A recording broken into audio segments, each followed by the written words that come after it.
So, good evening, one and all, and good evening to our speaker, Kedar Mishra, and Happy New Year to all of you. Happy New Year to our speaker as well. Today, the speaker will speak on democratic feudalism, rule of political families in Odisha. Mr. Mishra is a man of many fold. He is a writer, he is a senior journalist, he is an editor, he is a translator, he is a scholar, he is an art critic, he is a human right worker, he is a YouTuber, and he is a uh, uh, what is this? Cultural activist.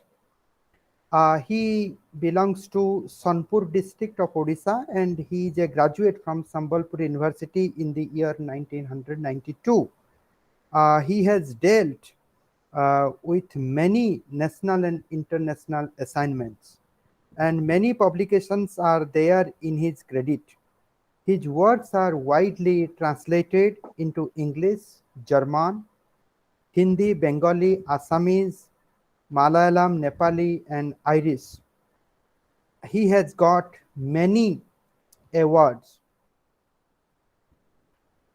He is associated with a series of programs and organizations to combat communal violence in India. Overall, he is a powerful voice of civil society, and my invitation to him on my platform is to bring the connection between academics and civil society. I will definitely share his brief bio, which has been shared by him with me. I will share with all of you. So, uh, you know, uh, today, as I have said it earlier, that he will be speaking on democratic feudalism and rule of political families in Odisha. Today, we are experiencing that democratic despots. Democratic despots basically means they are democracy or democratic in form and despotic in spirit, right? So they are the democratic despot, and this democratic feudal is also a democratic despot, right? So Indian democracy, if you see, it is based on the constitutional principles of liberty, equality, and fraternity. And these three values requires a harmonious relationship. Otherwise, no social justice movement can be successful, no welfare state can be established. The political setup in the country must confirm the idea of democracy both in letter and spirit. So democracy should not be in form, democracy should also be in spirit. One can become despot by using democratic principle. Now, does the ideological stand of our democratic nation reflects this principle in its political action? And we may examine this question in the context of election and power sharing structure in Odisha. So the central question for the speaker will deal in the context of election and power sharing structure in Odisha. The central question is this: does ideological stand of our democratic nation reflect the principles in its political action? This is the central question. Historically, we have inherited a feudal structure of state in a democratic frame. The continuous and constant process of empowering few powerful political families in legislative, executive, and judiciary may create a new seat of feudalism which may ultimately harm the core principles of Indian constitution. The speaker will wonder, or the speaker will deal around the idea of equality on one hand and real politics of nepotism and feudalism on the other. So this is something what has been shared by Mr. Mishra, with me, I just, put it before you to give you a sense of what he is going to unpack before us. So, with this, I invite Mr. Mishra and I request him to start his deliberation on this topic.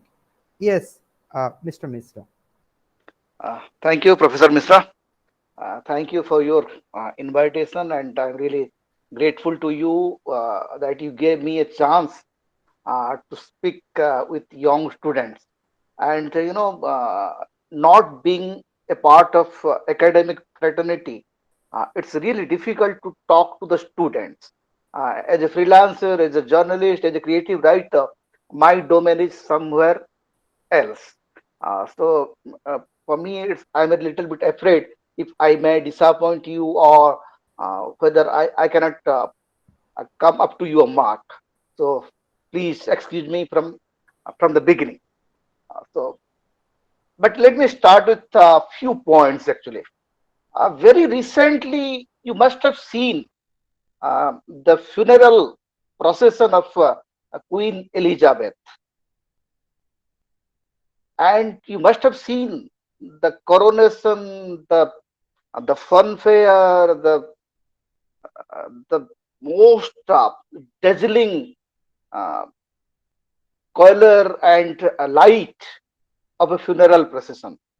It was as if it was not somebody is dying, or as if it was not somebody is dead. Rather, a new king is coming up. So it's a kind of coronation, and at the same time a farewell. So that was a royal farewell. That was a monarch. That was a farewell to a monarch, the longest serving monarch in modern days democracy. What did it speak actually? I wanted to put this question: in a democratic world, in a modern world, what is the role of monarchy? What is the role of family politics?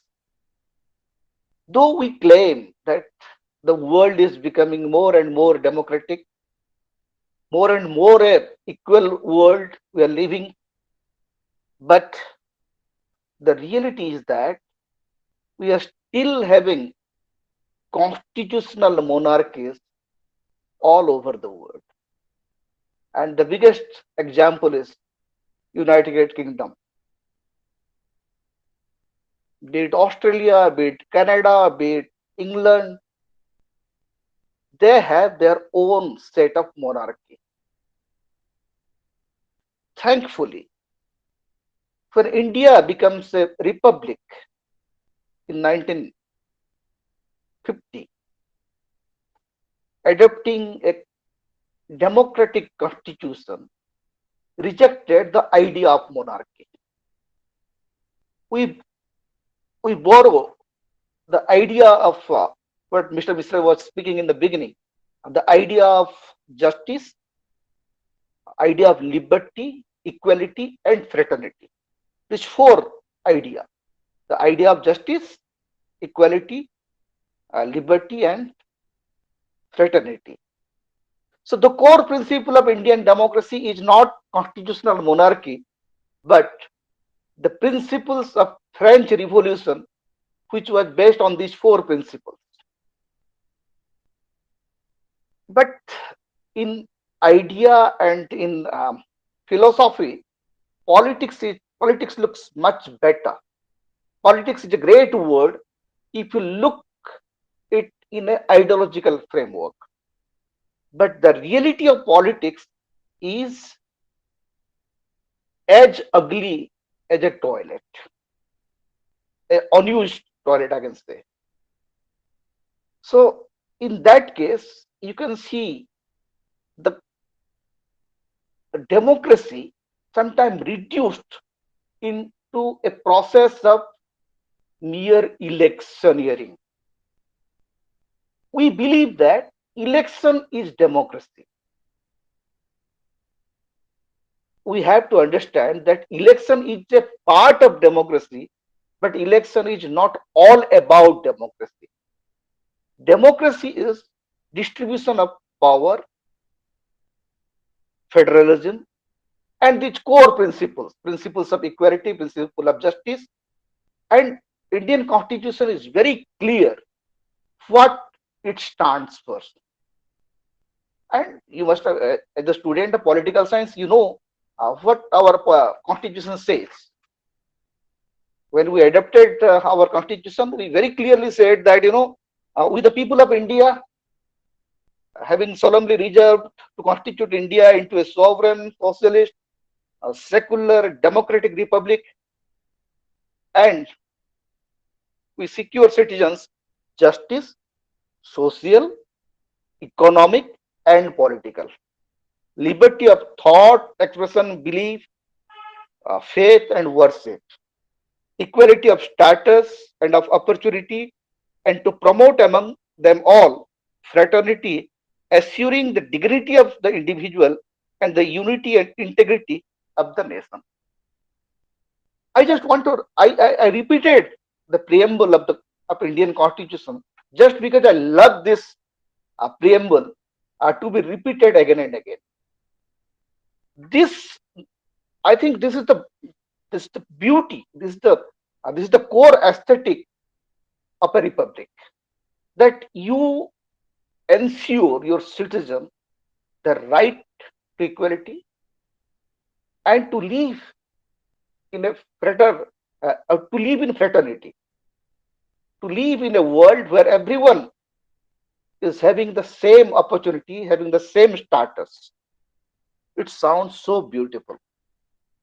And sometimes we have a discussion, we have a debate whether Indian state was secular. The word secularism was there in the preamble or not. The word socialism was there or not. But if you have heard many judgments, if you have gone through many judgments of Supreme Court or the constitutional debates of India, it is very clear that every article, every word of Indian constitution is secular, and there is a socialistic approach because we ensured equality to every citizen. The right to equality is a socialistic idea. So whether you have the word secularism or secular or socialist, it makes no sense because your constitution is basically secular and socialist. So in that context, it is if you look into that context, who are the power sharer, who are enjoying the status and and who are having a major share of power structure in India. Of late, but when we grew up, when I was growing up as a student, uh, there was a strong debate in India, and there was a strong resentment against uh, nepotist politics, the feudal politics, the family politics. Because when I came to college at that time, Rajiv Gandhi, the third generation of Nehru family, was in power. Today we have Rahul Gandhi, the fourth generation of Congress party in the leading role. So there was a debate around the world at that time that Indian democracy is basically nepotistic or feudal. There is particular few families who are having major share of power. Of course, they are all elected. There is absolutely nothing unconstitutional about becoming prime minister generation after generation, and it has happened to many democracies, including United States of America. You can go to history and see that the family of Adams, family of Lincoln, family of Johnson, family of Bush, family of Bill Clinton. So there are many examples of power sharing in a democracy by powerful families. And in Asian perspective, you can see uh, Bandar Nayakes in Sri Lanka, Bhuttos and Sharifs in Pakistan. Uh, you can see Jia and Hasinas in Bangladesh, Sukarnos in Indonesia. So there are many examples. Even in Japan, there is a long list of family rules, democratically elected family rules. So this is nothing new. But the irony was in 80s and 90s, India was the major target by scholars who were talking about dynastic politics in India. But at the same time, the dynasty was the reality in almost every democratic states of the world. Somehow, even today, if you can, you can hear any politician, including Prime Minister Narendra Modi or Home Minister Amit Shah, every day they will come and say that, okay, we are here to stop the dynasty politics. Is it so? Is it going to happen? And I'm talking about that in a time because I insisted Professor Mishra to speak on this particular topic because in last 10 by-elections that happened in Odisha, you can see that mostly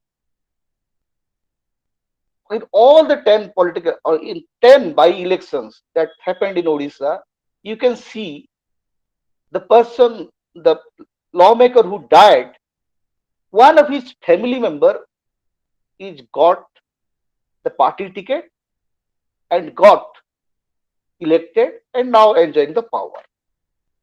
Be it Pipli, Jagatsinghpur, Bijepur, Padampur, Baleswar, Dhamnagar, and in 2019, I was doing a very rough analysis of elected representatives of Odisha Assembly, and I found that more than 60% lawmakers are coming from political family background. More than 60% family, more than 60% lawmakers. Our MLAs, or they are, you can see that, their father or grandfather or their uncles, they are somewhere in the politics. And in Odisha, if you see the in after the post independence politics of Odisha was a little bit complex. Uh, I always see Odisha in three parts. People say that there is a Western Odisha, Southern Odisha, coastal Odisha. But for me, the division of Odisha or to look Odisha in a political context is threefold. The Mughal Bandi Odisha that starts from Sambalpur to Puri, or the Odisha that was created in 1936, Sambalpur, Cuttack, Puri, Baleswar, Ganjam. Then there is a Garjat Odisha. Up to 1950, 1948, in fact, there are 36 states, small feudatory states, ruled by local kings and queens and zamindars. And there is a tribal Odisha. So after independence, the Mughal Bandi Odisha, where Congress movement was very strong, there was a little bit of democratic sensibility, and people from very ordinary strata they joined politics, and after independence they become the major power holder. But in the Garjat parts of Odisha, Most of the royals, the chieftains, the chiefs of royal families, they retain the power through electoral politics. So the students, particularly the young scholars, they may look into the history. The political families of Patna, Palangir, the royal family of Kalahandi, Gangpur, Bijepur, Padampur, Nayagarh, uh, Ali, Khalikot, then Chikiti. There are a long list of royal families retaining power through democracy, through democratic process, through electoral process. And that is continuing generation after generation. You can see the third generation of royal families of Patna, of Balangir. R.N. Singh, his son Rajraj Singh and Anangodaya Singh, and their sons Kanakvardhan Singh, Arkes and Kalikes. The same with Kalahandi family, Kalahandi royal family. So that is one. And other is, everywhere, if you are elected, once you are elected to legislature, you have a natural advantage to manipulate uh, the power structure. You have the uh, natural plus side, or you can say that there is a green area for you. There is a green zone for you to reach uh, and to influence the power centers. So that is obvious. And I will I will not say that a family should not get chance to be a part of electioneering process. It is absolutely a part of constitutional guarantee. Of, it is absolutely a part of constitutional guarantee, and it's absolutely legal. I have absolutely no complaint against any family members to get elected to be a MLA or MP, following the footsteps of their forefathers. Absolutely, there is no problem in that. But there is a phrase called constitutional morality. Of late, Professor Mishra must be knowing, Supreme Court of India is using this phrase, constitutional morality. And what is this constitutional morality? Constitutional morality is to ensure the core principles and values of Indian constitution in political action. The political action is must be reflected.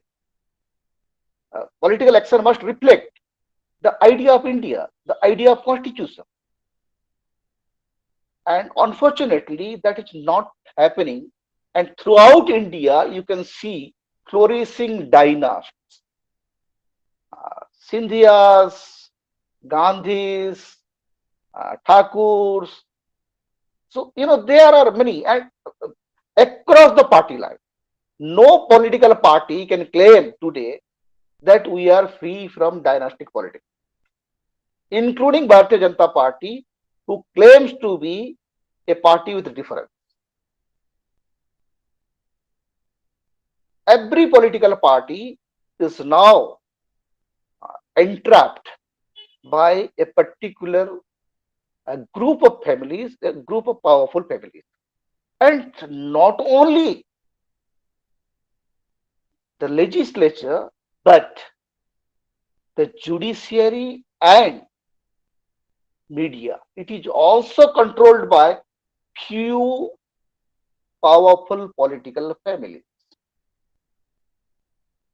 Suppose in Odisha, all the major media houses owned by political families only, both in electronics and print.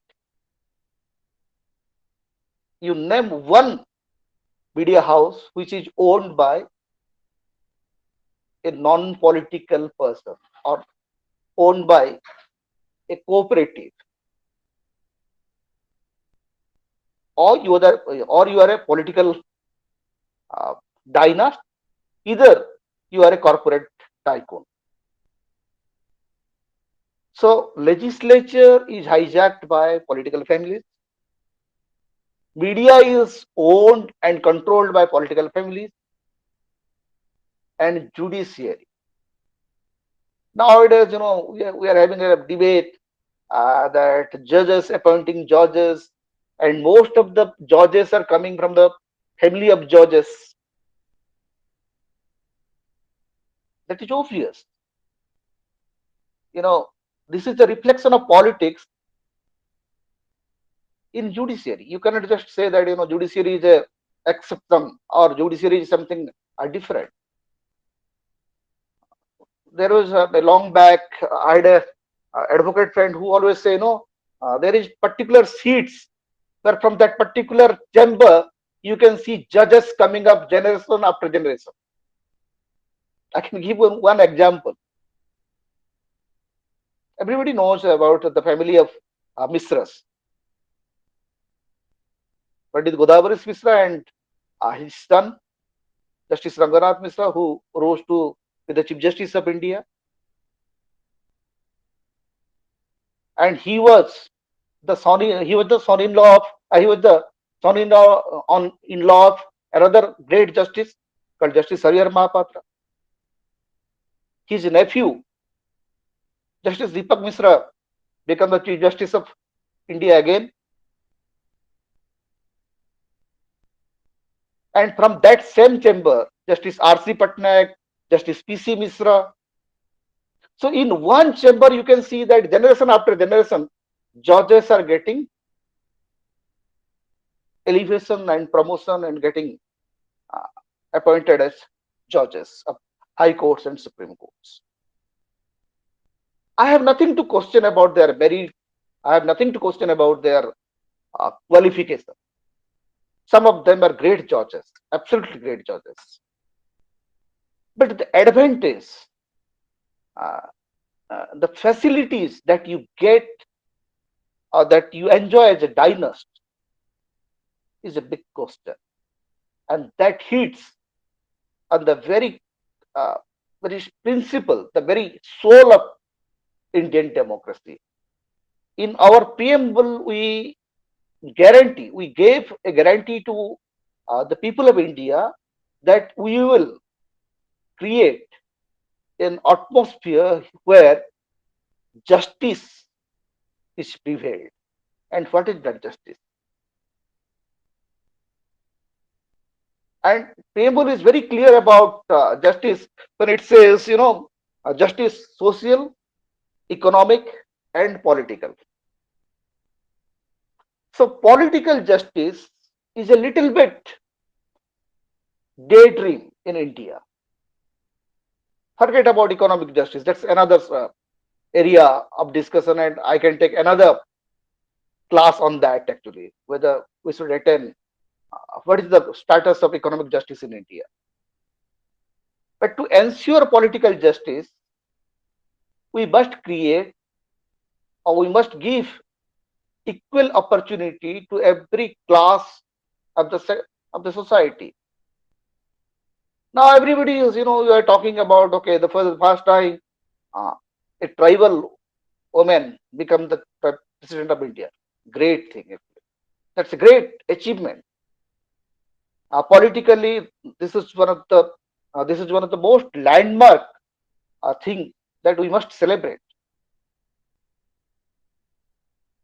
But that is one token. That is one example. How many tribal judges we do have? How many tribal IAS officers we do have? And remember, I always say that in Odisha, Every fourth Odia is a tribal. Every fourth Odia is a tribal. And in post-independent history, we are yet to have a chief secretary coming from tribal community or from Dalit community.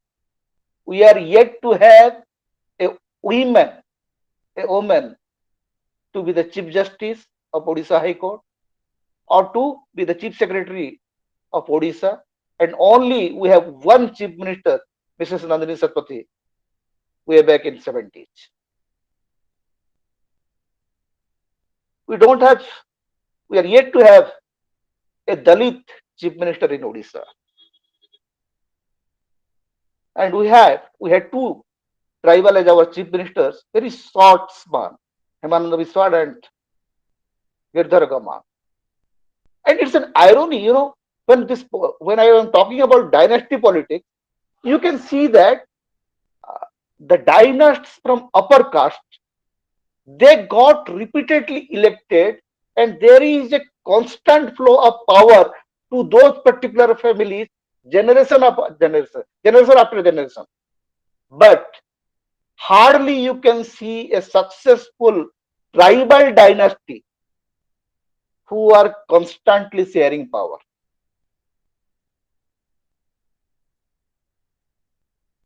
So, what is the secret actually? What is the secret that Singdeos get elected repeatedly, but Gamang fails utterly? What is the secret behind uh, this story actually? If he is a Pangi or Gamang or a Mahato or a Soren, it's very difficult. There was a politician called Habibullah Khan, who was one of the, I think he was elected to Odisha Assembly for almost 8 times, 8 or 9 times. But none of his family members are in politics now.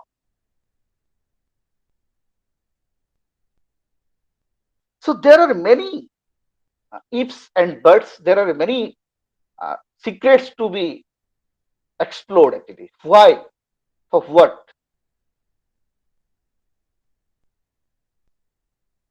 And as I told you that it's absolutely not possible to have a legal remedy about dynastic politics, but there can be a moral discourse on dynasty politics, and that cannot be concentrated to, or that cannot be targeted to a particular dynasty or to a particular political party. Every political party in India are suffering from the same syndrome. And for that, we need again and again, we need a strong political discourse to generate the heat against the privilegism in democracy. Because, the word, the feudal democracy, I don't believe in that. Because, or you are a democracy, either you are a feudal. I have a very strong objection to the words like constitutional monarchy. Actually, if your constitution gives power to a particular family, generation after generation, then you are not a democracy. And for me, United Kingdom is not a perfect example of democracy. The obsession, the biggest obsession of British media, British politics, and British society for monarchy is nauseating for me. Because still you believe that the king or the queen is the representative of God, and your king takes oath in the name of the Father and the Son and the Holy Ghost. Of course, he is controlled and he is advised by the parliament, but still you are having a seat where all your colonial aura is coronated as monarchy. India cannot afford to follow that system. And Gandhi was very clear. And in the vision document of Indian Constitution, our first Prime Minister Pandit Jawaharlal Nehru was very clear that our democracy is to be a democracy where equality is the core principle. And to achieve the goal of equality, you have to create a society where there should not be any privileged political class. And this creation of privileged political class is going to create a bigger society of injustice. There is another shades to all these questions, because if you are talking about an equal society, what will be that equal society? You know, we are a state, we are a nation of inequalities. We had thousands of kings in this before 1947. We were not ruled by one entity.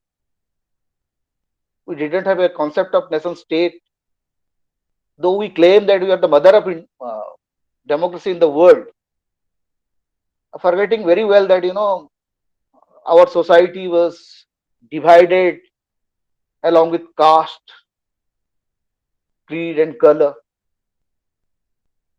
There is a larger section of Indian population who were untouchables, who did not have the right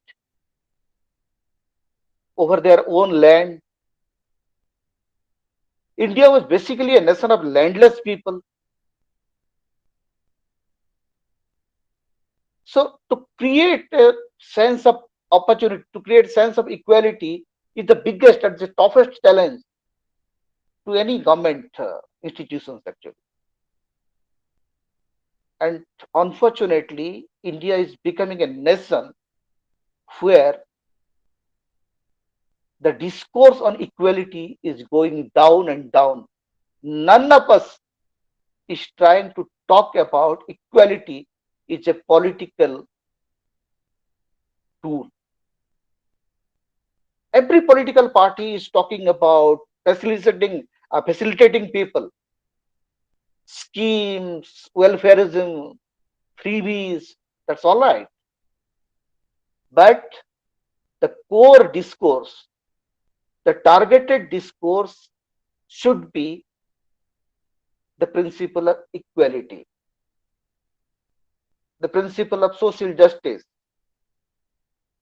and to create a harmonious nation. Everybody is talking, now everything has become so normal, talking against one community, targeting one religion. And we do forget that that goes against the core principle of our constitution. If you take oath in the name of Indian constitution, you cannot talk against. When you take oath, even suppose you are a minister, as minister you are taking oath in the name of constitution, and not to have affection or ill will for any Indian citizen. And very conveniently, everybody forgets that once they are becoming a power, the power of the principle of polarization, the facility of hue is making our democracy a place of danger. So I think I have talked enough, and I would love to uh, share your feeling. I would love to respond to your questions. And again, let me tell you that why I'm a journalist. I'm a creative writer. I'm not at all a academic person. So whatever I say is few points that comes from my practical understanding of politics. It has nothing to do with academic discourse. So so sorry, I'm not a professor. I'm not an orator on politics. But whatever I say is few political points that I lived in my life. Thank you very much. So thank you, Mr. Misra. I think you should not be apologetic. I think currently there are teachers, and I have experienced them, and the way you spoke, you are much better than them. But you were talking something on politics, and we all are the student of political science, and we can understand what you are saying, and we can also understand why there is difficulty in theory or philosophy. And when there is difficulty in theory and philosophy, then certainly you will find unevenness in the practice. The way you problematize the dynastic politics, that this dynastic politics or dynast, the culture of dynasty, it is there, it is there, or it was there, it is there, it is across the whole world, it is in India, it is across the political party, and in different state also you can find this dynastic culture. See, the most important thing is that people are giving votes to them. So can we say that people are helpless? People do not exercise their free will when they are voting for them? Or can we say that people think that these dynasts are their philosopher who should be their king? And interestingly, you raised a very you know good point, that why the dynastic politics in the in the higher class or higher caste, why it is much more prevalent than dynastic politics, either in Dalit or tribal, why they are not going to do that. The way you concluded that if you are following this dynastic culture, then you are not democratic, it seems to be very problematic. I think every individual has the right to contest the election, and there is a process called socialization process. Suppose I am a professor, so I will, you know, uh, or my children, I will take care of them, right? And maybe they will be inspired by my culture, and one day they will also face the competition, and they will become either the professor, or they will become a civil servant, or they will become a judge. So I mean, this dynast, I mean, it is something natural, it is really something natural. And when we talk about equality, then equality of we do understand it as a equality of opportunity. So are you indicating that equality of opportunity is not given? And if you are saying, or if you are understanding that equality of opportunity is not given, then are you saying all these social justice policies, the way Yogendra Jadhav said that social justice has become the victim of its own success, right? So I can understand it, but the way Yogendra Jadhav suggested certain prescription to those who are involved in social justice, to what extent the doers of social justice, they are taking this prescription seriously? This is also second question. I mean, today we are living in identity politics. Those, BJP is opposing Congress, but can we say that BJP has no you know no culture of Congress? Can we say that? In politics, politics, I mean, both are playing politics. In politics, there are certain qualities that is very much required. You and me cannot do politics. To become a politician, you need certain qualities. Either you can join Congress or you can join BJP. Maybe after 1 year, I will become a congressman, you will become a BJP person, and we can do the same politics. Right. So I think that on one hand you are saying it is something natural. On other hand, you are saying that it is going against the constitutional morality.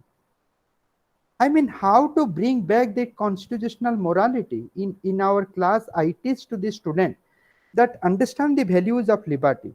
Why liberty is essential? Why equality is essential? And when liberty understand the significance of equality, and equality understand the significance of liberty. When I am saying significance, it means sacrifice also.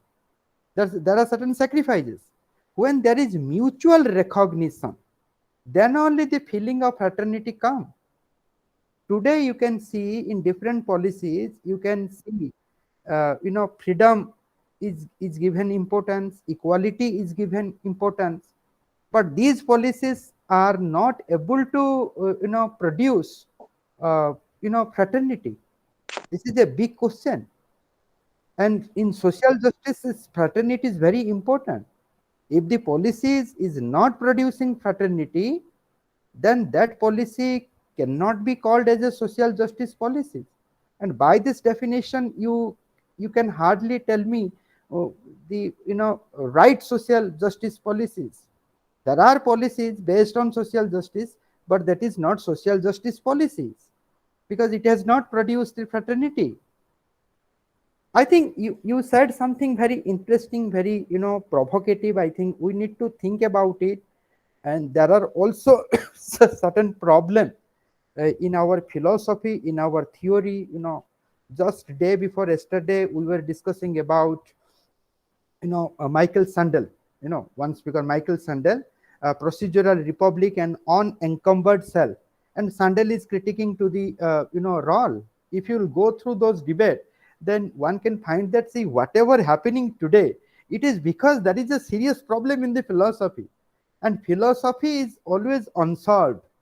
That's why politicians, they are getting huge scope to play to play democratic politics. So democratic basically means it is by the people, for the people, of the people. Now without people, politician cannot do anything. Now if the can we say that we should blame to the people, or we should blame to the dynast? When there is people involvement, can we say that the people are helpless, people do not have any free will? Right. So these are some of the questions that is coming to our mind. So I want you to address some of my concern. These are not the question doubts, these are my concern. So you kindly response to my concern, then I will go back to the students. It's a very complex problem, actually. When I was talking about this, I know it's very paradoxical and it does not go together. It's true that there is a natural setup where power uh, trickle down uh, to family generation after generation. That's very natural. But at the same time, when I talk about constitutional morality, uh, suppose Gandhi. So Gandhi set up a particular set of principle. That's why he spiritualized the whole process of politics during freedom movement. So his concern was not getting power, and he was again and again he was talking about the spiritual freedom. For him, freedom was not mere political freedom. So the whole political discourse in post-independent India is how to retain power, how to reach the ultimate power center. So you must have remembered the word of real politics that came in 90s, prominently came in 90s, when BJP formed its first government with the help of political parties who were constantly opposing its idea. That's a very tricky time actually. The Iswanath Pratap Singh government was formed in 1989, not on any principle, rather on one target, that is to separate Congress from the power. That's why left and right, they came together. So that's the biggest danger in India, is that the whole political discourse or the whole political understanding, even the philosophy of politics, has become concentrated to talk about the power sharing structure. We are not talking about democracy, we are not talking about equality. And your the question that you put forth is why Gamang failed, but Singhdeo succeeded. That is the tricky position of dynasty actually. So when a particular dynasty comes to power, how they use that opportunity, how they bend the existing legal, executive, and judicial system in their favor, how they create policy, how they brought up new laws to support their position, or to concretize, rather to concretize their own position. That is a study which we are not doing actually. uh, We are can I talking can, about dynasty. Okay, please. can I interject? I mean, when we go into the discourse of equality, ultimately we understand, if the policies is not developing the capability of an individual, then that policy, equality based policy or policies related to equality, that cannot produce the constitutional, or that cannot satisfy the constitutional morality. So no doubt equality is one aspect of constitutional morality, but when the policies related to equality is not developing the capability of an individual, then you know that policy related to equality cannot realize the constitutional morality. I think there is a problem with the question of capability, capability approach of Amartya Sen. Why Singhdeo is able to do that? Because Singhdeo, I think he has that capability. Either he has learned that capability, or that capability is something genetical to him. Maybe the Gomango, even if he has got the power, but he could not produce that capability, right? Otherwise, can we say that Gomango is not interested, but Singhdeo is interested, that's why Singhdeo did it, and Gomango could not do it. It can be psychological. It can be uh, uh, uh, social also. Uh, as a society, uh, how we accept leaders. In Indian context, uh, we believe that the royals are natural leaders. That's why the whole Gurjat bloc voted for royals, rejecting Congress in Gurjat election, mostly in the Gurjat Mahals. Uh, Even in constituent assemblies, you can see that the people from Gurjat, they were coming from various crisscrossing backgrounds actually. So the influence of Gurjat and the the mindset to remain subject, this praja, the feeling of praja. Even now, many people believe this, use this word prajatantra.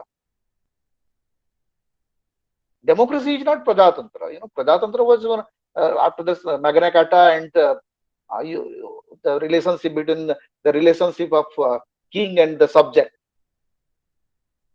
Democracy ensure you to grow as an individual.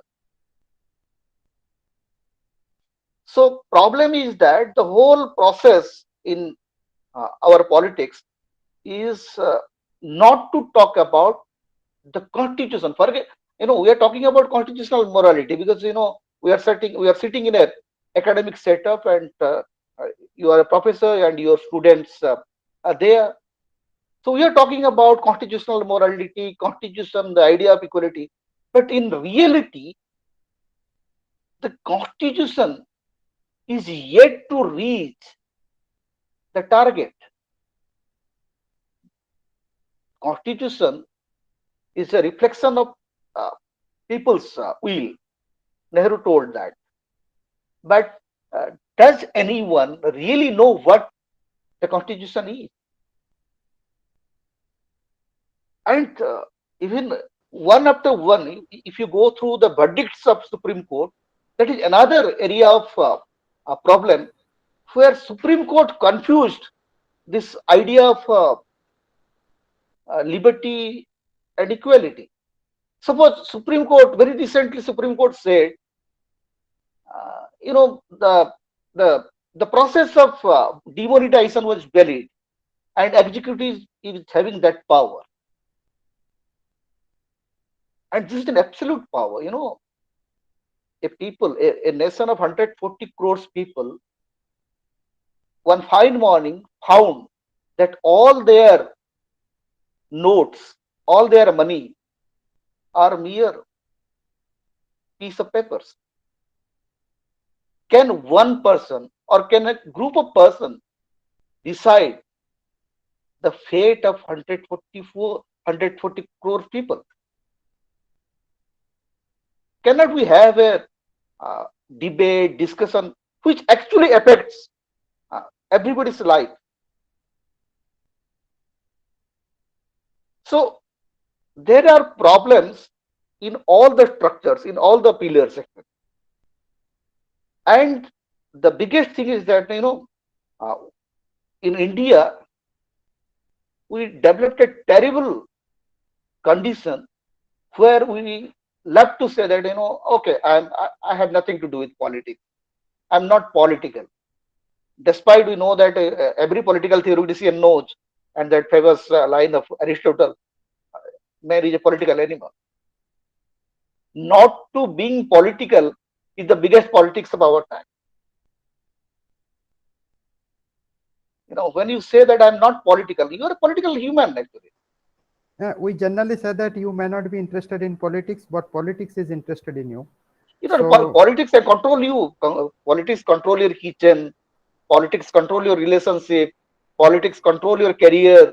I Politics think control your breath. Even when Mr. When this hearing was going on, uh, what was that, on Aadhaar card, Mr. Rohtgi, who said that even the body is not yours, it is the state's property.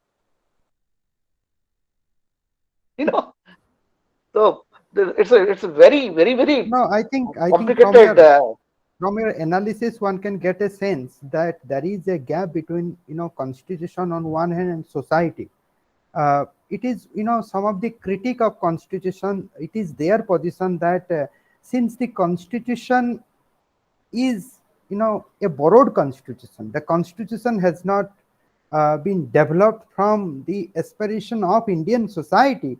That's why somewhere the society uh, fail to understand, or maybe society is rejecting that constitution. The kind of aspiration constitution wants, societal aspiration is something different from the constitutional aspiration. So in such a situation what we should do? But Mr. Misra, I just want to take a very different stand actually. You must have this Durgadas Basu, the first line of his introduction on constitution. It's a very well researched document. We love to say that it's a borrowed document. I would say it's a very well researched document. And the constitution of India is prepared by scholars and people who came from various backgrounds. They had the legal understanding and also the socio-political understanding of Indian people. So, the idea, we can say that, okay, the idea of liberty, justice, fraternity came from the idea of French Revolution. That's one. But the egalitarian ideas of Upanishad, what is that? When you talk about Sarve Bhavantu Sukhina, or when you talk about the Antodaya or the Sarvodaya, You are right, actually. There is a difference between Hindu religion and Hindu philosophy. And very few people, like Radhakrishnan, they know what is Hindu philosophy. And if you read Hindu philosophy, then you can find almost all constitutional values.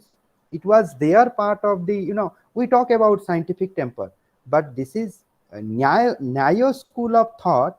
It has talked about scientific temper much more before. So the scientific temper is not part and parcel of the constitution. It has been said, you are very much true. In fact, our society is very much unknown to those, Hindu philosophy. The society is guided by the Hindu religion. So that's why I think the whole problem is there. You are right. So thank you, Mr. Mishra. Now we will go to the questions asked by the student. So students, those who are present, they can directly ask question to the speaker, and I will go to the chat box to see whether there is any question. Okay, one question is asked by Niyati Abhipsa. Sir, can we say that nepotism is prevailing in politics because people are not aware about their real will rather than they are guided by their actual will?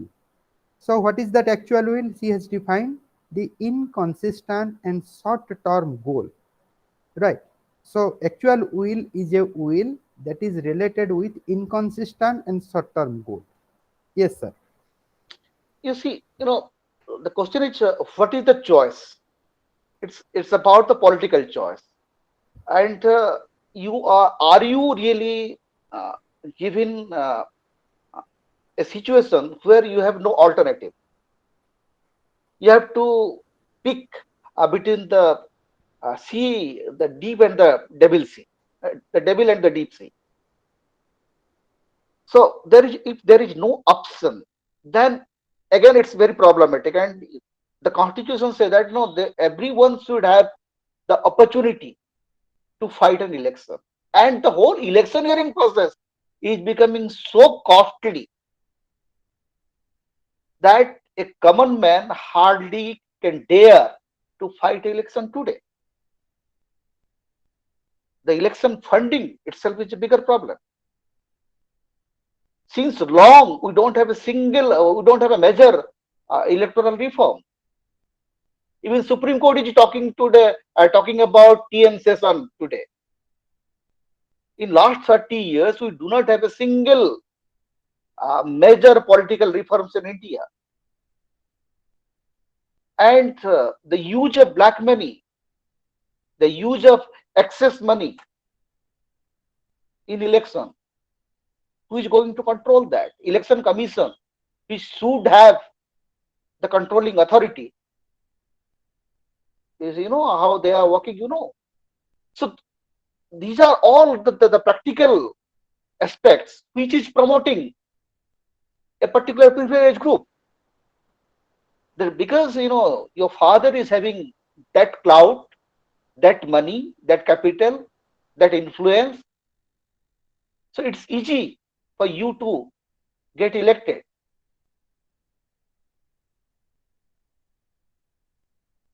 Now there is theoretical suggestion. There is a suggestion by many people that states should fund the election campaign. And then there is a gap between the funding of political parties and the individual. The expenditure of political party is not included in the expenditure of the political party candidate. So there is two kind of expenditure in electioneering. One is the expenditure incurred by the candidate. The other is by the political party itself. And absolutely there is no control. So when money and muscle power become the dominating feature in election, so dynasty is to be there. Dynasty, there is no alternative of dynasty in that case. Can I dare to fight election? Can you dare to fight election? You know, elections should be there in a level playing field. Even election comes uh, the practice of electoral bond. You can see one political party is getting thousands of crores, and the other political party is not getting even few crores. Absolutely, there should be a system where there you can develop a level playing field. Then only you can talk about equality. And your whole election process and your political party system is an unequal process. Anybody can give money to anyone. So absolutely there is no problem collecting money from the people. But when we are talking about the corporate funding, the funding in bulk, the Supreme Court and Election Commission has the huge responsibility to look into the electoral process and the whole. I can say, coming to one conclusion, the whole crux of the problem lies with the electoral process. That unless you go for a rigorous electoral reforms in this country, India will again fall into the trap of authoritarian rule. Suppose one party get elected, they will continuously get elected. Because you have the power of controlling everything. You have the power to control judiciary, you have the power to control corporate funding, you have the power to control police, you have the power to control the military. That's the real fear in a democracy.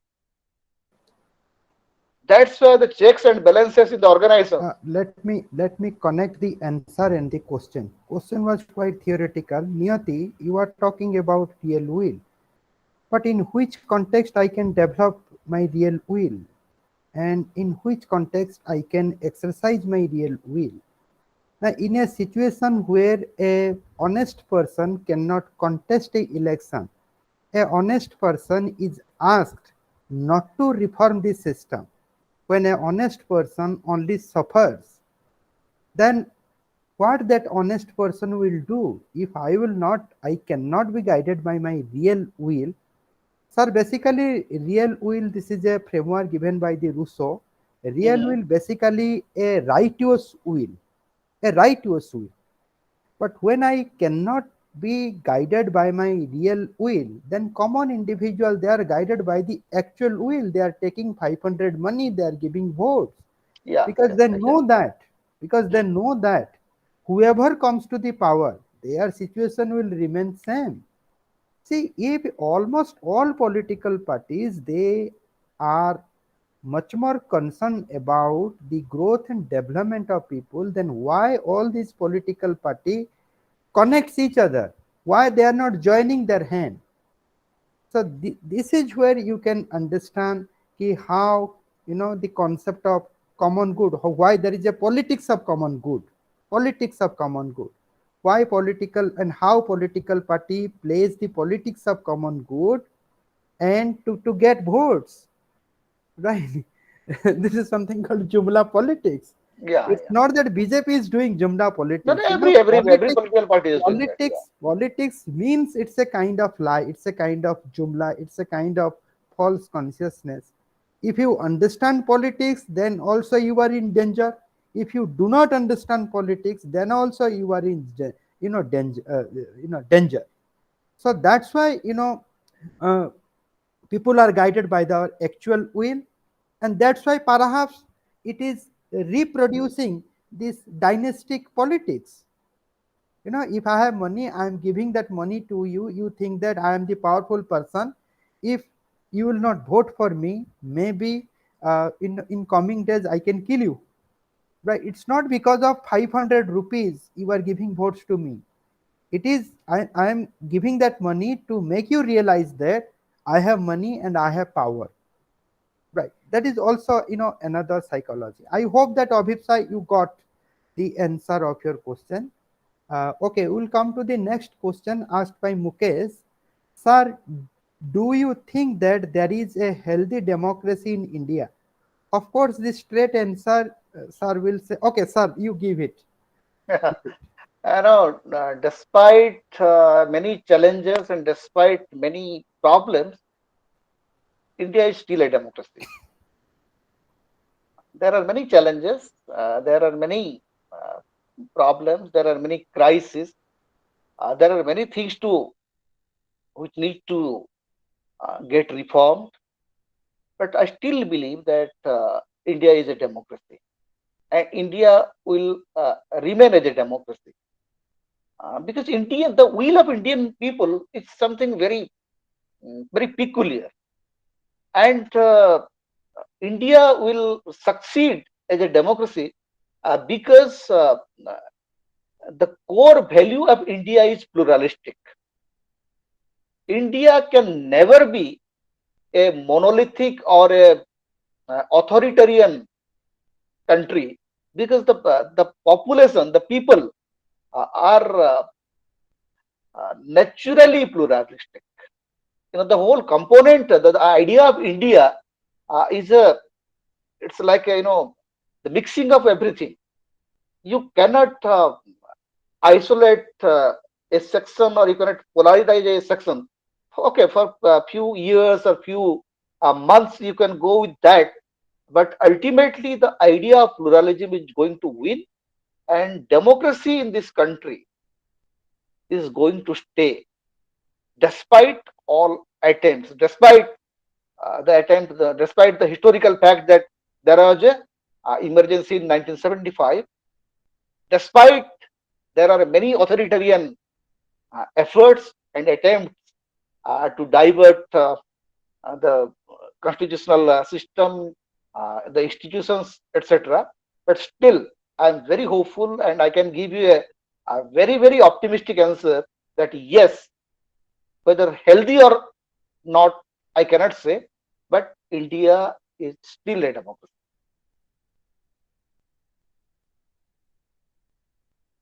Sir, is it your belief or is it a fact? I slightly problematize your answer. Sorry? Is it? I mean, India is still a democracy. That is your conclusion.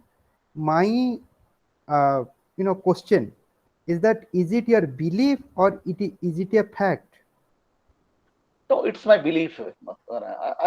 I believe I believe India is still a democracy, and the willpower of Indians, the pluralistic willpower. I don't know whether this phrase is there or not, but I believe that the pluralistic attitude of Indian people is going to win, and whoever try to sabotage the idea of constitution, and what I this the value And you that can we give the talk about. example of Indira Gandhi, that national emergency, then the very next election. This is a Yeah, very it happens. Suppose when institutions fails, then people starts working. And another very problematic area is the control of media.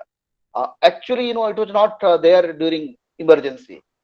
During emergency, media was controlled, media was censored, but there was other uh, uh, Media was not that powerful at that time. Now media is become an organ which is controlling the mind of people, and particularly the social media.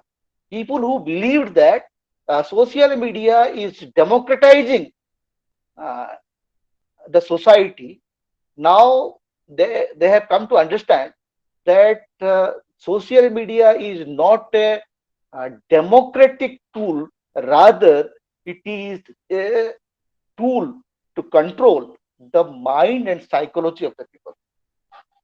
That's another area I would love to talk about, the impact of social media and media on politics and the political psyche of the people, but some other day.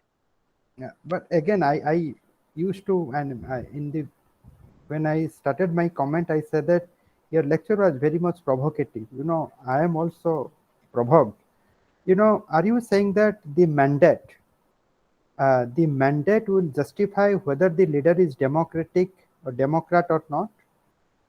No, you may get the mandate to rule the country, but you will not get the mandate to demolish the idea of India.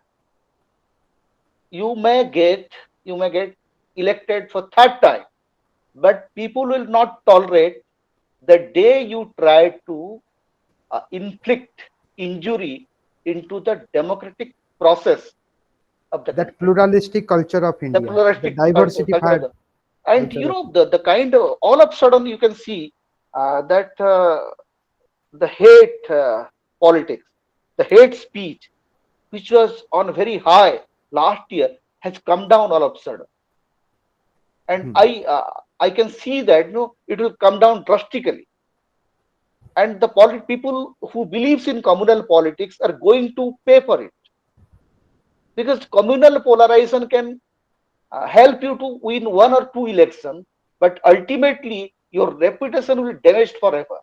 Yes, that is true. The That is one of the most popular leader was Mrs. Gandhi, but Mrs. Gandhi is being targeted by everyone because she declared emergency. As a prime minister, you can say that her success rate is very high, but people still blames her because she was instrumental to declare emergency, which is the most undemocratic thing in this country. So, you may win election, you may enjoy power, but ultimately, what you do as a leader will stay with you.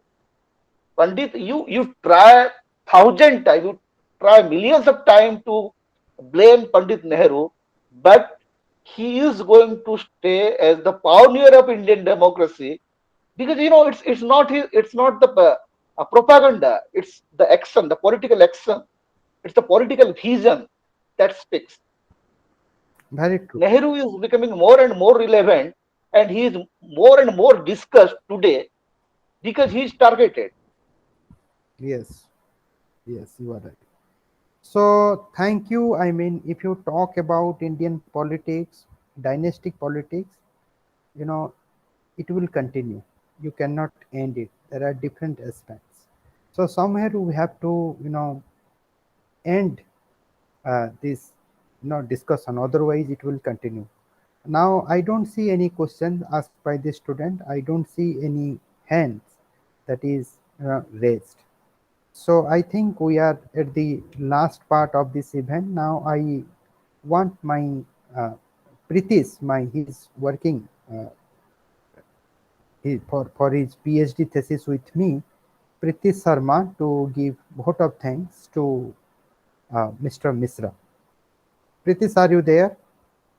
Yes, sir. Thank you, Okay. sir. Thank you, sir. It is my privilege to extend the vote of thanks on this webinar talk.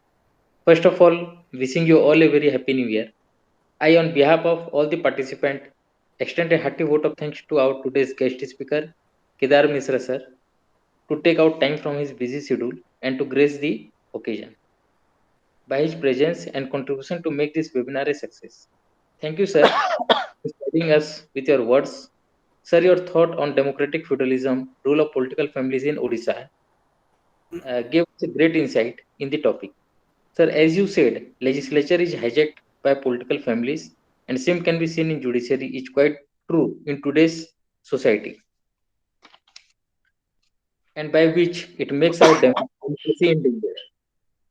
Sir, as we have discussed about constitutional morality, I want to quote what B.R. Ambedkar has said, that constitutional morality is not a natural sentiment. It has to be cultivated. We must realize that our people have yet to learn it. Sir, we will ever remain thankful to you, and we thank you for being with us today. I also thanks to my guide, Dr. Himanshu Sekhar Mishra, sir, Assistant Professor in Sambalpur University, for organizing series of lecture for benefit of the student. I thank all the participants of this webinar for their active participation. Thank you all. So thank you, Pritesh, for your vote of thanks. And on behalf of all, I once again thank uh, Mr. Kedar Mishra for his involvement with us, for his deliberation on this topic. And I have seen him in many TV debates, and I feel that he is a person who brings certain point. So if you carefully listen to him, then you will find some point. You may agree, you may disagree, but certainly you will get a point. So I think my invitation, my selection uh, to Mr. Mishra is quite valid. I think he is one of the powerful voice of civil society. I mean, academics and civil society must come together to produce that fraternity. I mean, who will bring that fraternity? It is we who will deal equality and right in such a way that ultimately it will produce the fraternity. It is our job. So if you will succeed in our job, I think a good individual, good society, ultimately good state can be created, and good life can be enjoyed by all the individual human beings, or you can call all the citizens. So thank you one and all. This is the end of this event. Sir, My namaskar. namaskar, my pleasure, Himanshu Babu. Thank you very much Mo for କଥା ହେବି inviting sir. me. Mo କଥା ହେବି ଆପଣଙ୍କ ସହିତ. Thank you very much. Bye. Thank you, sir.